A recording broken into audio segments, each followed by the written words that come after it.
News express at 6ಗೆ ಸ್ವಾಗತ. ನಾನು Vismita Belliappa. Silicon ಸಿಟಿಗೆ ಕಾದಿದ್ಯಾ ಮತ್ತಷ್ಟು ರೂಪಾಂತರಿ ಗಂಡಾಂತರ. ಕೊರೋನಾ ಬಗ್ಗೆ ರಾಜ್ಯಕ್ಕೆ ಕೇಂದ್ರ ಸರ್ಕಾರ ಕೊಟ್ಟ ಕಠಿಣ ಎಚ್ಚರಿಕೆ ಏನು? ಸೇಲ್ ಡೌನ್ ಆದ ವಸಂತಪುರದ ಅಪಾರ್ಟ್ಮೆಂಟ್ ಈಗ ಹೇಗಿದೆ? ನ್ಯೂ ಇಯರ್ಗೆ ಏನೆಲ್ಲ ರೂಲ್ಸ್, ಯಾವೆಲ್ಲ ಫ್ಲೈಓವರ್ ಬಂದ್, ಇದೆಲ್ಲವನ್ನ ನೋಡೋಣ.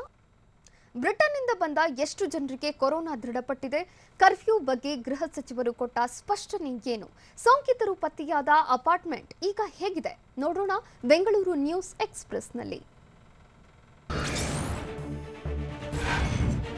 ಬೆಂಗಳೂರಿನಲ್ಲಿ ರೂಪಾಂತರಿ ವೈರಸ್ ಭೀತಿ ಕ್ಷಣಕ್ಕೂ ಹೆಚ್ಚಾಗ್ತಿದ್ದು, ಬ್ರಿಟನ್ನಿಂದ ಬೆಂಗಳೂರಿಗೆ ಬಂದಿದ್ದ ಮತ್ತೊಬ್ಬನಿಗೆ ಸೋಂಕು ದೃಢವಾಗಿದೆ. ಬ್ರಿಟನ್ನಿಂದ ಬಂದು ನಾಪತ್ತೆಯಾಗಿದ್ದ ಬೆಂಗಳೂರಿನ ಬೊಮ್ಮನಹಳ್ಳಿಯ ವ್ಯಕ್ತಿಗೆ ಕೊರೋನಾ ತಗುಲಿದೆ. ನಾಪತ್ತೆಯಾಗಿದ್ದ ಬಗ್ಗೆ ಪೊಲೀಸರಿಗೆ ಬಿಬಿಎಂಪಿ ಮಾಹಿತಿ ನೀಡಿತ್ತು. ಮೊಬೈಲ್ ಲೊಕೇಶನ್ ಟ್ರೇಸ್ ಮಾಡಿ ವ್ಯಕ್ತಿಯನ್ನ ಪೊಲೀಸರು ಪತ್ತೆ ಹಚ್ಚಿದ್ದಾರೆ. ಬಳಿಕ ಕೋವಿಡ್ ಟೆಸ್ಟ್ಗೆ ಒಳಪಡಿಸಿದಾಗ ಸೋಂಕು ದೃಢಪಟ್ಟಿದೆ.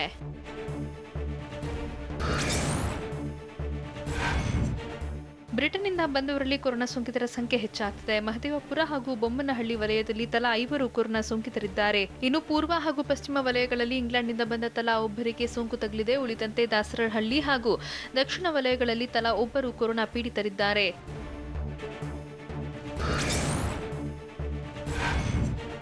ನೈಟ್ ಕರ್ಫ್ಯೂ ಜಾರಿ ವಿಚಾರದಲ್ಲಿ ಸಚಿವರ ದ್ವಂದ್ವ ಹೇಳಿಕೆ ವಿಚಾರಕ್ಕೆ ಗೃಹ ಸಚಿವ ಬಸವರಾಜ ಬೊಮ್ಮಾಯಿ ಸ್ಪಷ್ಟನೆ ಕೊಟ್ಟಿದ್ದಾರೆ. ಕೇಂದ್ರ ಸರ್ಕಾರ ಸಂಪೂರ್ಣವಾಗಿ ಪರಿಶೀಲನೆ ಮಾಡುತ್ತಿದೆ. ಐಸಿಎಂಆರ್ ಆರೋಗ್ಯ ಇಲಾಖೆಯು ಗಮನಿಸ್ತಾ ಇದೆ. ಹೀಗಾಗಿ ಕೇಂದ್ರ ಸರ್ಕಾರ ಸಿಎಂ ಯಡಿಯೂರಪ್ಪಗೆ ಸೂಚಿಸುತ್ತೆ. ಆಗ ಸಿಎಂ ಯಡಿಯೂರಪ್ಪ ಇಲ್ಲಿ ನಿರ್ಧಾರ ತೆಗೆದುಕೊಳ್ತಾರೆ ಅಂತ ಬಸವರಾಜ ಬೊಮ್ಮಾಯಿ ಹೇಳಿದರು. ನೈಟ್ ಕರ್ಫ್ಯೂ ಲಾಕ್ಡೌನ್ ವಿಚಾರದಲ್ಲಿ ಸಿಎಂ ತೀರ್ಮಾನವೇ ಅಂತಿಮ ಅಂತ ಗೃಹ ಸಚಿವ ಬಸವರಾಜ ಬೊಮ್ಮಾಯಿ ತಿಳಿಸಿದ್ದಾರೆ. ಬೆಂಗಳೂರಿನಲ್ಲಿ ಮಾತನಾಡಿದ ಅವರು, ಪರಿಸ್ಥಿತಿ ನೋಡಿಕೊಂಡು ಮುಖ್ಯಮಂತ್ರಿ ಬಿಎಸ್ ಯಡಿಯೂರಪ್ಪ ನಿರ್ಧಾರ ಮಾಡ್ತಾರೆ. ಸದ್ಯ ರೂಪಾಂತರಿ ಕೊರೋನಾ ಬಂದಿರೋ ಮಾಹಿತಿ ಸಿಕ್ಕಿದೆ. ರೂಪಾಂತರಿ ಕೊರೋನಾ ಬಗ್ಗೆ ಕೇಂದ್ರ ಸರ್ಕಾರ ಪರಿಶೀಲನೆ ನಡೆಸ್ತಾ ಇದೆ ಅಂತ ತಿಳಿಸಿದರು.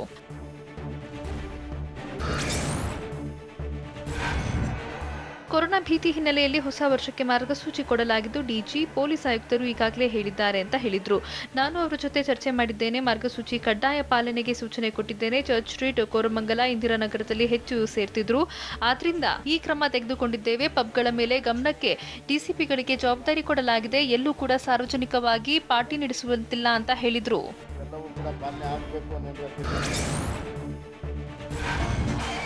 ಮೈಸೂರು, ಕೂರ್ಗ್ನಲ್ಲಿ ಪಾರ್ಟಿ ನಿರ್ಬಂಧವಿದ್ದು ಡಿಜೆ ಇಟ್ಕೊಂಡು ಸಂಭ್ರಮಿಸೋಕೆ ಅವಕಾಶ ಇಲ್ಲ ಅಂತ ಗೃಹ ಸಚಿವ ಬಸವರಾಜ ಬೊಮ್ಮಾಯಿ ತಿಳಿಸಿದರು. ಈ ಬಗ್ಗೆ ಅಲ್ಲಿನ ಜಿಲ್ಲಾ ಪೊಲೀಸ್ ವರಿಷ್ಠಾಧಿಕಾರಿಗಳಿಗೆ ಸೂಚನೆ ನೀಡಲಾಗಿದೆ. ಸಾರ್ವಜನಿಕರು ಸಹ ಸಹಕರಿಸಬೇಕು. 1 ವರ್ಷ ಮನೆಯೊಳಗೆ ಇದ್ದರೆ ಸಮಸ್ಯೆ ಇಲ್ಲ ಅಂತ ಹೇಳಿದರು. ಇನ್ನು ಬ್ರಿಟನ್ ವೈರಸ್ ಕುರಿತು ಪ್ರತಿಕ್ರಿಯಿಸಿದ ಅವರು, ರೂಪಾಂತರಿ ವೈರಸ್ ಅಧಿಕೃತ ಮಾಹಿತಿ ಕೇಂದ್ರದಲ್ಲಿದೆ, ಸಂಪೂರ್ಣವಾಗಿ ಪರಿಶೀಲಿಸುತ್ತಿದೆ ಅಂತ ತಿಳಿಸಿದರು.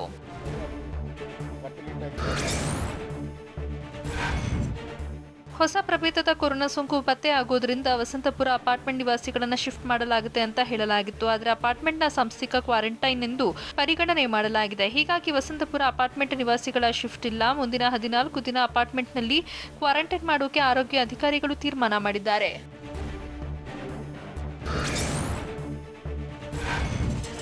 ವಸಂತಪುರದಲ್ಲಿ ಸೀಲ್ ಡೌನ್ ಆಗಿರುವ ಅಪಾರ್ಟ್ಮೆಂಟ್ ನಿವಾಸಿಗಳು ಮಂಗಳೂರಿಗೆ ತೆರಳಿದ್ದಾರೆ. ತಾಯಿ ಮಗಳಿಗೆ ಕೊರೋನಾ ಹೊಸ ಪ್ರಭೇದದ ಸೋಂಕು ಪತ್ತೆ ಹಿನ್ನೆಲೆಯಲ್ಲಿ ಅಪಾರ್ಟ್ಮೆಂಟ್ ಸೀಲ್ ಡೌನ್ ಮಾಡಲಾಗಿತ್ತು. ಆದರೆ ಇದಕ್ಕೂ ಮುನ್ನ ಮಂಗಳೂರಿಗೆ 5 ತೆರಳಿದ್ದು, ಎಲ್ಲಿಗೂ ತೆರಳದಂತೆ ಸೂಚನೆ ನೀಡಿದ್ರು ಡೋಂಟ್ ಕೇರ್ ಎಂದಿದ್ದಾರೆ. ಹೀಗಾಗಿ ಬಿಬಿಎಂಪಿ ಅಧಿಕಾರಿಗಳಿಗೆ ಹೊಸ ತಲೆನೋವು ಶುರುವಾಗಿದ್ದು, 5 ಬಗ್ಗೆ ಮಂಗಳೂರು ಆರೋಗ್ಯ ಅಧಿಕಾರಿಗಳಿಗೆ ಮಾಹಿತಿ ನೀಡಿದ್ದಾರೆ.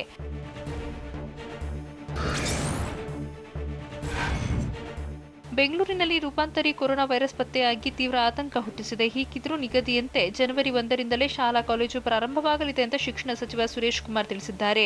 ಹೊಸ ವೈರಸ್ನಿಂದ ಹೆಚ್ಚು ಅಪಾಯ ಇಲ್ಲ ಅಂತ ತಜ್ಞರು ಹೇಳಿದ್ದಾರೆ. ಅಲ್ಲದೆ ಶಾಲೆ ಪ್ರಾರಂಭಿಸಬಹುದು ಅಂತ ಆರೋಗ್ಯ ಸಚಿವರು ತಿಳಿಸಿದ್ದಾರೆ. ಹೀಗಾಗಿ ಹೊಸ ವರ್ಷದಿಂದ 10, 12ನೇ ತರಗತಿ ವಿದ್ಯಾಗಮ ಆರಂಭವಾಗಲಿದೆ ಅಂತ ಪ್ರಾಥಮಿಕ ಮತ್ತು ಪ್ರೌಢಶಾಲಾ ಶಿಕ್ಷಣ ಸಚಿವ ಸುರೇಶ್ ಕುಮಾರ್ ಹೇಳಿದರು.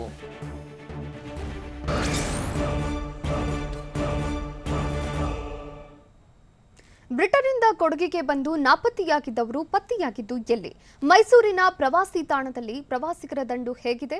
ರೂಪಾಂತರಿ ಪತ್ತೆಯಾಗಿದ್ರು ಕೊರೋನಾಗೆ ಡೋಂಟ್ ಕೇರ್ ಎಂದಿದ್ದಲ್ಲಿ ನೋಡೋಣ ಸ್ಟೇಟ್ ನ್ಯೂಸ್ ಎಕ್ಸ್‌ಪ್ರೆಸ್‌ನಲ್ಲಿ. ಬ್ರಿಟನ್ನಿಂದ ಕೊಡಗು ಜಿಲ್ಲೆಗೆ ಬಂದ 5 ನಾಪತ್ತೆ ಕೇಸ್ ಸಂಬಂಧ 4 ಮಾಹಿತಿ ಪತ್ತೆಯಾಗಿದೆ. 4 ಬೇರೆ ಬೇರೆ ಜಿಲ್ಲೆಗಳಲ್ಲಿ ಇದ್ದು, ಆಯಾ ಜಿಲ್ಲೆಗಳಲ್ಲಿ ಅವರ ಬಗ್ಗೆ ಮಾಹಿತಿ ರವಾನಿಸಲಾಗಿದೆ.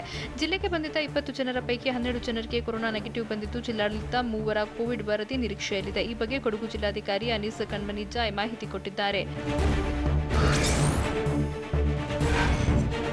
ರೂಪಾಂತರ ಕೊರೋನಾದಿಂದ ರಾಜ್ಯದ ಬಹುತೇಕ ಪ್ರವಾಸಿ ತಾಣಗಳು ಬಂದ್ ಆಗಿದೆ. ಆದರೆ ಮೈಸೂರಿನ ಪ್ರವಾಸಿ ತಾಣಗಳಿಗೆ ನಿರ್ಬಂಧ ಇಲ್ಲ. ಮೈಸೂರು ಅರಮನೆ, ಮೃಗಾಲಯದಲ್ಲಿ ಪ್ರವಾಸಿಗರ ದಂಡೆ ಸೇರಿದ್ದು ಹೊಸ ವರ್ಷಕ್ಕೆ 2 ದಿನಕ್ಕೂ ಮೊದಲೇ ಪ್ರವಾಸಿಗರು ಆಗಮಿಸಿದ್ದಾರೆ. ಜನವರಿ 1ರಂದು ಚಾಮುಂಡಿ ಬೆಟ್ಟಕ್ಕೆ ಮಾತ್ರ ಪ್ರವೇಶ ನಿರ್ಬಂಧ ಇದ್ದು, ಅರಮನೆ, ಮೃಗಾಲಯ ಸೇರಿದಂತೆ ಎಲ್ಲವೂ ಓಪನ್ ಇರಲಿದೆ.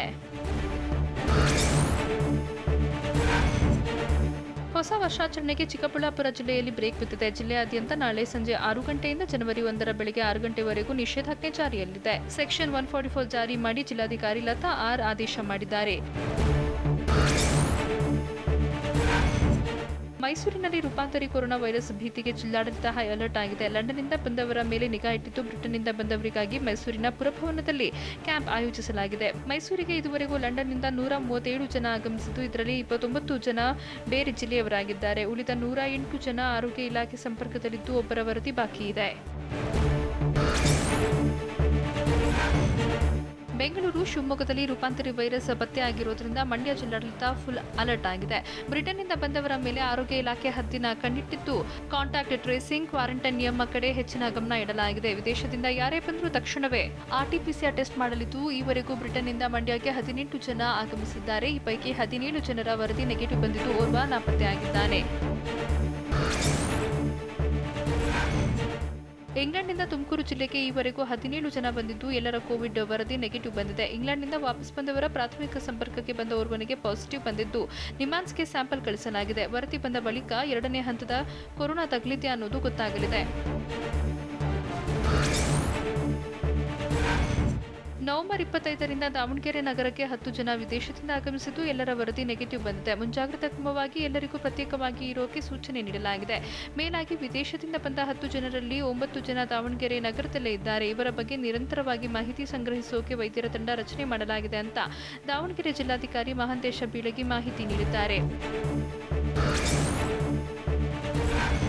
ಗದಗದಲ್ಲಿ 15ಕ್ಕೂ ಹೆಚ್ಚು ಮಕ್ಕಳು ತೀವ್ರ ಅಸ್ವಸ್ಥಗೊಂಡಿದ್ದಾರೆ. ಈ ಬಗ್ಗೆ ಮಕ್ಕಳ ತಜ್ಞ ಡಾಕ್ಟರ್ ಜಯರಾಜ್ ಪಾಟೀಲ್ ಟಿವಿ9ಗೆ ಮಾಹಿತಿ ನೀಡಿದ್ದು, ಮಕ್ಕಳಲ್ಲಿ ಕೊರೋನಾ ಇದ್ದಾಗ ಗೊತ್ತಾಗ್ತಿಲ್ಲ, ಆದರೆ ವೈರಸ್ ಬಂದು ಹೋದ ಬಳಿಕ ಮಕ್ಕಳ ಮೇಲೆ ಪರಿಣಾಮ ಬೀರುತ್ತದೆ. ವಿಪರೀತ ಜ್ವರ, ಮೈ ಕೆಂಪಾಗುವುದು, ಹೊಟ್ಟೆ ನೋವು, ಲೋ ಬಿಪಿಯಿಂದ ಮಕ್ಕಳು ಬಳಲ್ತಿದ್ದಾರೆ ಅಂತ ತಿಳಿಸಿದರು. ರಾಜ್ಯದಲ್ಲಿ ಬ್ರಿಟನ್ ರೂಪಾಂತರದಿಂದ ತೀವ್ರ ಆತಂಕ ಮನೆ ಮಾಡಿದೆ. ಆದರೆ ಗ್ರಾಮ ಪಂಚಾಯಿತಿ ಚುನಾವಣೆಯ ಮತ ಎಣಿಕೆ ವೇಳೆ ಸಾಮಾಜಿಕ ಅಂತರಕ್ಕೆ ಹಲವೆಡೆ ಡೋಂಟ್ ಕೇರ್ ಎನ್ನಲಾಗಿತ್ತು. ಯಾದಗಿರಿಯಲ್ಲಿ ಮತ ಎಣಿಕೆ ಕೇಂದ್ರಕ್ಕೆ ಹೋಗೋಕೆ ನೂಕುನುಗ್ಗಲು ಉಂಟಾಗಿತ್ತು. ಇನ್ನು ಕಲಬುರಗಿ ನಗರದ ಸರ್ಕಾರಿ ಪಾಲಿಟೆಕ್ನಿಕಲ್ ಕಾಲೇಜು ಮುಂದೆ ಜನಸ್ತೋಮವೇ ಸೇರಿತ್ತು.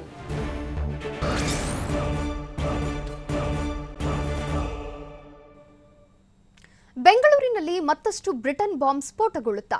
ರೂಪಾಂತರಿ ಬಗ್ಗೆ ಸಿಎಂ ಬಿಎಸ್ವೈ ಆತಂಕ ವ್ಯಕ್ತಪಡಿಸಿದ ಹೇಗೆ? ವೈರಸ್ ಬಗ್ಗೆ ಸ್ವಲ್ಪ ಯಾಮಾರಿದ್ರೂ ಕಾದಿರೋ ಗಂಡಾಂತರ ಏನು? ನೋಡೋಣ ಕೊರೋನಾ ಎಕ್ಸ್‌ಪ್ರೆಸ್‌ನಲ್ಲಿ. ಬೆಂಗಳೂರಲ್ಲಿ ಬ್ರಿಟನ್ ಬಾಂಬ್ ಮತ್ತಷ್ಟು ಬ್ಲಾಸ್ಟ್ ಆಗೋ ಸಾಧ್ಯತೆ ಇದೆ. ಬ್ರಿಟನ್ನಿಂದ ಬಂದು ನಾಪತ್ತೆಯಾಗಿದ್ದ 202 ಜನರನ್ನ ಪತ್ತೆ ಹಚ್ಚುವಲ್ಲಿ ಬಿಬಿಎಂಪಿ ಸಫಲವಾಗಿದೆ. ಪೊಲೀಸ್ ಇಲಾಖೆ ಸಹಾಯದಿಂದ ಬಹುತೇಕ ಮಂದಿ ಪತ್ತೆ ಹಚ್ಚಿದ್ದು, ಪತ್ತೆಯಾಗಿರುವವರು ಹಾಗೂ ಬ್ರಿಟನ್ನಿಂದ ಬಂದ ಪ್ರಯಾಣಿಕರು ಒಂದೇನಾ ಎಂದು ಪಾಲಿಕೆ ಪರಿಶೀಲನೆ ನಡೆಸ್ತಾ ಇದೆ. ಅಲ್ಲದೆ ಪತ್ತೆ ಹಚ್ಚಿದ ಬಹುತೇಕರ ಸ್ವಾಬ್ ಟೆಸ್ಟ್ಗೆ ಪಾಲಿಕೆ ಮುಂದಾಗಿದ್ದು, ರಾತ್ರಿಯ ಒಳಗಡೆ ಬಹುತೇಕ ಜನರ ಸ್ವಾಬ್ ಟೆಸ್ಟ್ ರಿಸಲ್ಟ್ ಬರಲಿದೆ.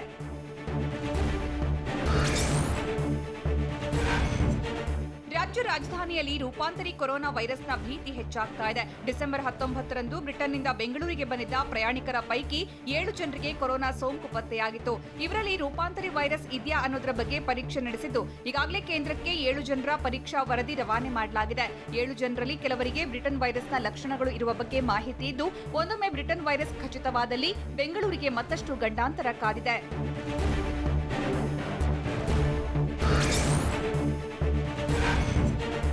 ಬ್ರಿಟನ್ ಭೂತದ ಬಗ್ಗೆ ಖುದ್ದು ಮುಖ್ಯಮಂತ್ರಿ ಬಿಎಸ್ ಯಡಿಯೂರಪ್ಪರೇ ಆತಂಕ ವ್ಯಕ್ತಪಡಿಸಿದ್ದಾರೆ. ಯಾಮಾರಿದ್ರೆ ಮಹಾ ಅಪಾಯ ಇದೆ ಎಂದು ರಾಜ್ಯದ ಜನತೆಗೆ ಬ್ರಿಟನ್ ಭೂತದ ಬಗ್ಗೆ ಎಚ್ಚರಿಕೆ ಸಂದೇಶ ರವಾನಿಸಿದ್ದಾರೆ. ಕಿಂಚಿತ್ತೂ ನಿರ್ಲಕ್ಷ್ಯ ಸಲ್ಲದು, ಸರ್ಕಾರದ ಮಾರ್ಗಸೂಚಿ ನಿಯಮಗಳನ್ನು ಪಾಲಿಸಿ ಎಲ್ಲಾ ಅಗತ್ಯ ಮುನ್ನೆಚ್ಚರಿಕಾ ಕ್ರಮಗಳನ್ನು ತೆಗೆದುಕೊಂಡು ಸಹಕರಿಸಿ ಸುರಕ್ಷಿತವಾಗಿರಿ ಎಂದು ಸಿಎಂ ಬಿಎಸ್ವೈ ಟ್ವೀಟ್ ಮಾಡಿದ್ದಾರೆ.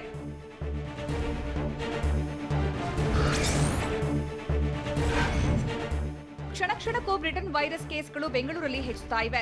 ನಿನ್ನೆ 3 ಬ್ರಿಟನ್ ವೈರಸ್ ಸೋಂಕಿತರು ಪತ್ತೆಯಾಗಿದ್ರೆ, ಇಂದು ಶಿವಮೊಗ್ಗದ 4 ಜನರಲ್ಲಿ ರೂಪಾಂತರಿ ಪತ್ತೆಯಾಗಿದೆ. ಹೀಗಾಗಿ ಬೆಂಗಳೂರು ಬ್ರಿಟನ್ ರೂಪಾಂತರಿ ವೈರಸ್ ಹಾಟ್ಸ್ಪಾಟ್ ಆಗುತ್ತಾ ಅನ್ನೋ ಭೀತಿ ಕಾಡ್ತಾ ಇದೆ.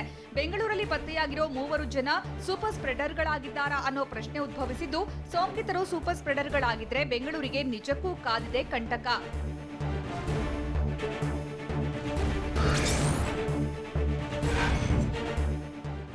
ನಿನ್ನೆ ಬೆಂಗಳೂರಿನ 3 ಹಾಗೂ ಇಂದು ಶಿವಮೊಗ್ಗದ 4 ರೂಪಾಂತರಿ ವೈರಸ್ ದೃಢಪಟ್ಟಿದೆ. ಅಲ್ಲದೆ ಇಂದು ಮತ್ತೆ 6 ಜನರ ವರದಿ ಬರಲಿದ್ದು, ಬೆಂಗಳೂರು ಶಿವಮೊಗ್ಗಕ್ಕೆ ಬಂದವರು ಮತ್ತಷ್ಟು ಜನರಿಗೆ ವೈರಸ್ ಹರಡಿಸಿರುವ ಭೀತಿ ಕಾಡ್ತಾ ಇದೆ. ಬ್ರಿಟನ್ ವೈರಸ್ ಸೋಂಕಿತರು ಸೂಪರ್ ಸ್ಪ್ರೆಡರ್ಸ್ ಆಗೋ ಆತಂಕ ಕಾಡ್ತಾ ಇದ್ದು, ಇಂದು ಸಂಜೆ ಹೊತ್ತಿಗೆ ಬ್ರಿಟನ್ ವೈರಸ್ ಸೋಂಕಿತರು 2 ಅಂಕಿ ದಾಟೋ ಸಾಧ್ಯತೆಗಳಿವೆ.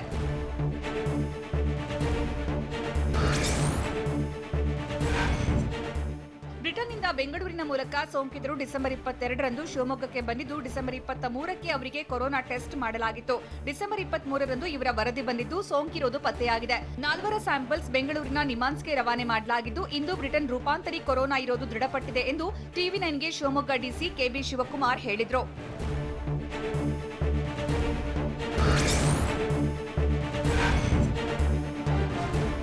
ರಾಜ್ಯ ರಾಜಧಾನಿ ಬೆಂಗಳೂರಲ್ಲಿ ರೂಪಾಂತರಿ ವೈರಸ್ ರಣಕೇಕೆ ಹಾಕ್ತಾ ಇದೆ. ಹೀಗಾಗಿ ಸ್ವಲ್ಪ ಯಾಮಾರಿದ್ರೂ ಮಹಾಕಂಟಕ ಕಾದಿದೆ. ರೂಪಾಂತರಿ ವೈರಸ್ ಕಾಣಿಸಿಕೊಂಡವರ ಮನೆ, ಅಪಾರ್ಟ್ಮೆಂಟ್ ಸೀಲ್ ಡೌನ್ಗೆ ಬಿಬಿಎಂಪಿ ನಿರ್ಧರಿಸಿದೆ. ಪ್ರಾಥಮಿಕ ದ್ವಿತೀಯ ಸಂಪರ್ಕಿತರಿದ್ರೆ ಏರಿಯಾವೇ ಸೀಲ್ ಡೌನ್ ಆಗಲಿದೆ.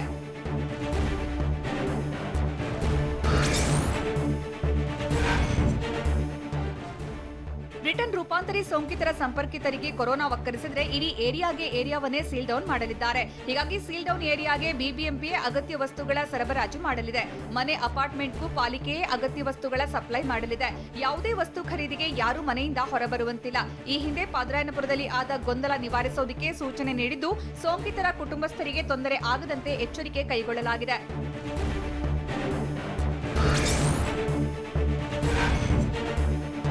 ಇಂಗ್ಲೆಂಡ್ನಲ್ಲಿ ಹೊಸ ಪ್ರಭೇದದ ಕೊರೋನಾ ಸೋಂಕು ವ್ಯಾಪಕವಾಗಿ ಹಬ್ತಾ ಇದೆ. ಇಂಗ್ಲೆಂಡ್ನಲ್ಲಿ ಕಳೆದ 24 ಗಂಟೆಯಲ್ಲಿ 53,135 ಮಂದಿಗೆ ಹೊಸದಾಗಿ ಕೊರೋನಾ ಸೋಂಕು ದೃಢಪಟ್ಟಿದೆ. ಇಂಗ್ಲೆಂಡ್ನಲ್ಲಿ ಸದ್ಯ 20,000 ಕೊರೋನಾ ರೋಗಿಗಳು ಆಸ್ಪತ್ರೆಗೆ ದಾಖಲಾಗಿದ್ದು, ಈ ವರ್ಷದ ಏಪ್ರಿಲ್ ತಿಂಗಳಲ್ಲಿ ಕೂಡ 20,000 ರೋಗಿಗಳು ಆಸ್ಪತ್ರೆಗೆ ದಾಖಲಾಗಿದ್ರು. ಇದುವರೆಗೂ ಇಂಗ್ಲೆಂಡ್ನಲ್ಲಿ ಕೊರೋನಾದಿಂದ 71,000 ಜನ ಸಾವನ್ನಪ್ಪಿದ್ದಾರೆ.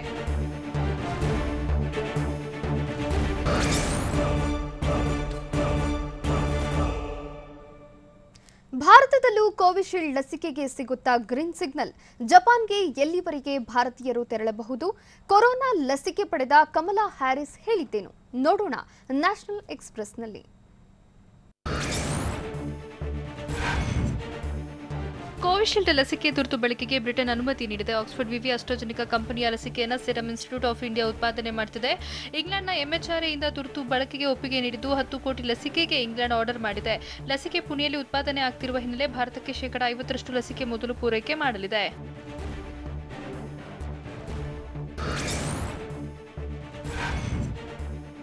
ಭಾರತದಲ್ಲೂ ಕೋವಿಶೀಲ್ಡ್ ಲಸಿಕೆ ತುರ್ತು ಬಳಕೆ ಒಪ್ಪಿಗೆ ನೀಡುವ ಸಾಧ್ಯತೆ ಇದೆ. ಸೆರಮ್ ಇನ್ಸ್ಟಿಟ್ಯೂಟ್ ಆಫ್ ಇಂಡಿಯಾದ ಕೋವಿಶೀಲ್ಡ್ಗೆ ವಿಷಯ ತಜ್ಞರ ಸಮಿತಿ ಸಭೆಯಲ್ಲಿ ಒಪ್ಪಿಗೆ ನೀಡುವ ಸಾಧ್ಯತೆಗಳಿವೆ. ಒಪ್ಪಿಗೆ ಸಿಕ್ಕರೆ ಡಿಸಿಜಿಐ ಲಸಿಕೆ ಬಳಕೆ ಅನುಮೋದಿಸುತ್ತೆ. ಅನುಮೋದನೆ ನಂತರ ಕೋವಿಶೀಲ್ಡ್ ಲಸಿಕೆ ನೀಡಬಹುದಾಗಿದೆ.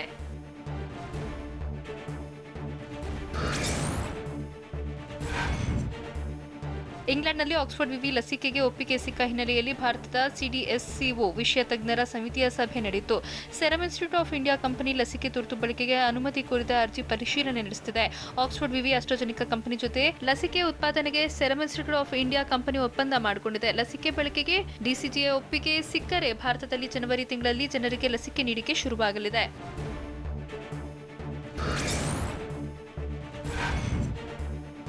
ಭಾರತದಲ್ಲಿ ರೂಪಾಂತರಿ ವೈರಸ್ ಪತ್ತೆಯಾದ ಬೆನ್ನಲ್ಲೇ ಜಪಾನ್ನಲ್ಲಿ ಭಾರತೀಯ ಪ್ರವೇಶಕ್ಕೆ ನಿರ್ಬಂಧ ವಿಧಿಸಲಾಗಿದೆ.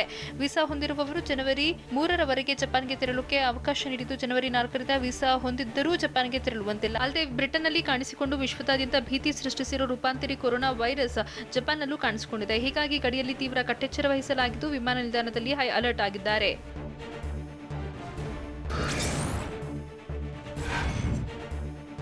ರೂಪಾಂತರಿ ವೈರಸ್ ಭೀತಿಯಿಂದ ಭಾರತ ಬ್ರಿಟನ್ ನಡುವಿನ ವಿಮಾನ ಸೇವೆ ಮೇಲಿನ ನಿರ್ಬಂಧ ಮತ್ತಷ್ಟು ದಿನ ಮುಂದುವರಿಸಲಾಗಿದೆ. ಬ್ರಿಟನ್ನಲ್ಲಿ ಪತ್ತೆಯಾಗಿರುವ ಹೊಸ ಪ್ರಭೇದದ ಕೊರೋನಾ 70% ವೇಗವಾಗಿ ಹರಡುತ್ತಿದ್ದು, ಮುನ್ನೆಚ್ಚರಿಕಾ ಕ್ರಮವಾಗಿ ಡಿಸೆಂಬರ್ 31ರವರೆಗೂ ಇಂಗ್ಲೆಂಡ್ನಿಂದ ಬರುವ ಹಾಗೂ ಹೋಗುವ ವಿಮಾನಗಳನ್ನು ಕೇಂದ್ರ ಸರ್ಕಾರ ನಿರ್ಬಂಧಿಸಿತ್ತು. ಇದೀಗ ಜನವರಿ 7ರವರೆಗೂ ಬ್ರಿಟನ್ ವಿಮಾನಗಳಿಗೆ ನಿಷೇಧ ವಿಧಿಸಿ ಕೇಂದ್ರ ಸರ್ಕಾರ ಆದೇಶಿಸಿದೆ.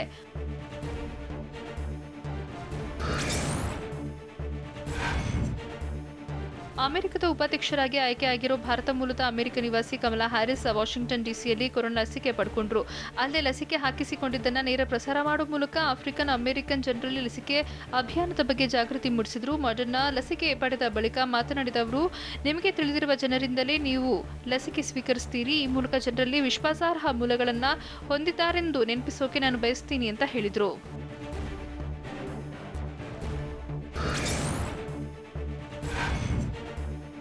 ಬ್ರಿಟನ್ನಲ್ಲಿ ಮೊದಲ ಬಾರಿಗೆ ಪತ್ತೆಯಾದ ರೂಪಾಂತರಿ ಕೊರೋನಾ ವೈರಸ್ ಇತರೆ ರಾಷ್ಟ್ರಗಳಲ್ಲೂ ವ್ಯಾಪಕವಾಗಿ ಹರಡ್ತಾ ಇದೆ. ಹಲವು ನಿರ್ಬಂಧಗಳ ನಡುವೆಯೂ Canada, Japan, Australia, Lebanon, Bharat ಬಳಿಕ ಅಮೆರಿಕದಲ್ಲೂ ರೂಪಾಂತರಿ ಕೊರೋನಾ ಪತ್ತೆಯಾಗಿದೆ. ಅಮೆರಿಕದ ಕೊಲಾಡೋದಲ್ಲಿ ಬ್ರಿಟನ್ ವೈರಸ್ ಪತ್ತೆಯಾಗಿರುವುದಾಗಿ ಗವರ್ನರ್ನಿಂದ ಅಧಿಕೃತ ಮಾಹಿತಿ ಸಿಕ್ಕಿದೆ.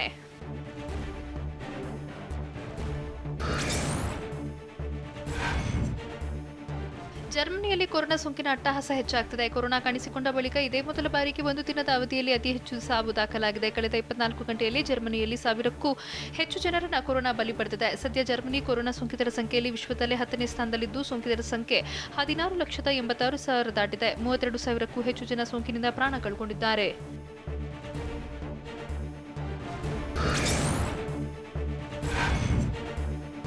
ಸಿಂಗಾಪುರದಲ್ಲಿ ಆರೋಗ್ಯ ಕಾರ್ಯಕರ್ತರಿಗೆ ಕೋವಿಡ್-19 ವಿರುದ್ಧದ ಫೈಜರ್ ಬಯೋ ಎನ್ಟೆಕ್ ಲಸಿಕೆಯನ್ನ ನೀಡೋಕೆ ಪ್ರಾರಂಭಿಸಲಾಗಿದೆ. ಸಾರ್ವಜನಿಕ ಆಸ್ಪತ್ರೆಗಳು ಮತ್ತು ಖಾಸಗಿ ಆಸ್ಪತ್ರೆಗಳು ತಮ್ಮ ಸಿಬ್ಬಂದಿಗೆ ಹಂತ ಹಂತವಾಗಿ ಲಸಿಕೆ ನೀಡಲಿವೆ. ಇನ್ನು ಫೆಬ್ರವರಿಯಲ್ಲಿ ಸಾರ್ವಜನಿಕವಾಗಿ ಲಸಿಕೆ ನೀಡೋಕೆ ಪ್ರಾರಂಭಿಸಲಿದ್ದು, 70 ವರ್ಷ ದಾಟಿದ ಹಿರಿಯ ನಾಗರಿಕರು ಮೊದಲು ವ್ಯಾಕ್ಸಿನ್ ಪಡೆಯಲಿದ್ದಾರೆ. ಇದಾದ ಬಳಿಕ ಸಿಂಗಾಪುರ ನಿವಾಸಿಗಳು, ಸಿಂಗಾಪುರದಲ್ಲಿ ಬಹಳ ಕಾಲದಿಂದ ಉಳಿದಿರುವವರಿಗೆ ಲಸಿಕೆ ನೀಡಲಾಗುತ್ತದೆ.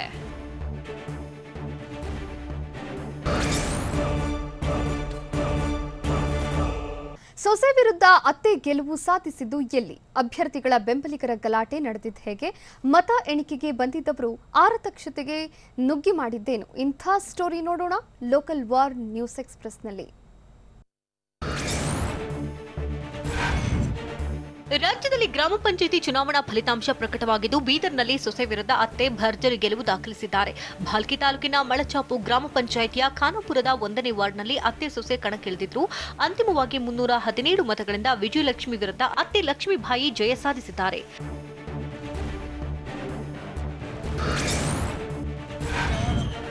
ಕೊಪ್ಪಳದ ಓಜಿನಹಳ್ಳಿ ಗ್ರಾಮ ಪಂಚಾಯಿತಿ ಚುನಾವಣೆಯಲ್ಲಿ ಕೇವಲ 1 ಮತಗಳ ಅಂತರದಿಂದ ಅಭ್ಯರ್ಥಿ ರೋಚಕ ಗೆಲುವು ಬಾರಿಸಿದ್ದಾರೆ. 1ನೇ ವಾರ್ಡ್ನ ಸಾಮಾನ್ಯ ಮಹಿಳಾ ಕ್ಷೇತ್ರದಲ್ಲಿ ಅನ್ನಪೂರ್ಣ ಹಾಗೂ ತೋಟವ್ವ ಎಂಬುವರು ಸ್ಪರ್ಧಿಸಿದ್ರು. ಮತ ಎಣಿಕೆಯಲ್ಲಿ ಅನ್ನಪೂರ್ಣ 365 ಮತಗಳನ್ನು ಪಡೆದರೆ, ಪ್ರತಿಸ್ಪರ್ಧಿ ತೋಟವ್ವ 364 ಮತಗಳನ್ನು ಪಡೆದು ಕೇವಲ 1 ಮತಗಳ ಅಂತರದಿಂದ ಸೋತಿದ್ದಾರೆ.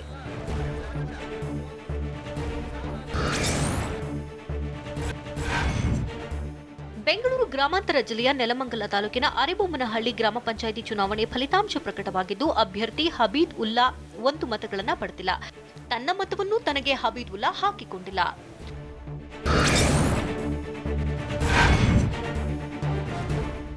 ರಾಯಚೂರಿನಲ್ಲಿ ಮತ ಎಣಿಕೆ ಕೇಂದ್ರದ ಬಳಿ ಆಗಮಿಸಿದ ಜನರು ಆರತಕ್ಷತೆಯಲ್ಲಿ ಭರ್ಜರಿ ಊಟ ಸೇವಿಸಿದ್ರು.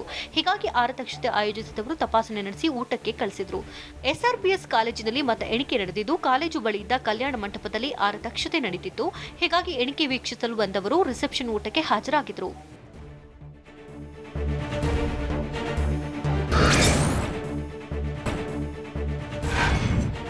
ಮಂಗಳೂರಿನಲ್ಲಿ ಬಿಜೆಪಿ ಎಸ್ಡಿಪಿಐ ಕಾರ್ಯಕರ್ತರ ಸಂಭ್ರಮ ಮುಗಿಲು ಮುಟ್ಟಿತ್ತು. ಎಂಜಿಸಿ ಶಾಲೆಯಲ್ಲಿ ಮತ ಎಣಿಕೆ ನಡೆದಿದ್ದು, ಮತ ಎಣಿಕೆ ಕೇಂದ್ರದ ಹೊರಗೆ ಮೋದಿ ಮೋದಿ ಎಂದು ಬಿಜೆಪಿ ಕಾರ್ಯಕರ್ತರು ಜೈಕಾರ ಹಾಕಿದ್ರೆ, ಎಸ್ಡಿಪಿಐ ಜಿಂದಾಬಾದ್ ಎಂದು ಎಸ್ಡಿಪಿಐ ಕಾರ್ಯಕರ್ತರ ಘೋಷಣೆ ಕೂಗಿದ್ರು. ಎಸ್ಡಿಪಿಐ ಬಿಜೆಪಿ ಕಾರ್ಯಕರ್ತರ ಸಂಭ್ರಮಕ್ಕೆ ಪೊಲೀಸರು ಹೈರಾಣಾದ್ರು.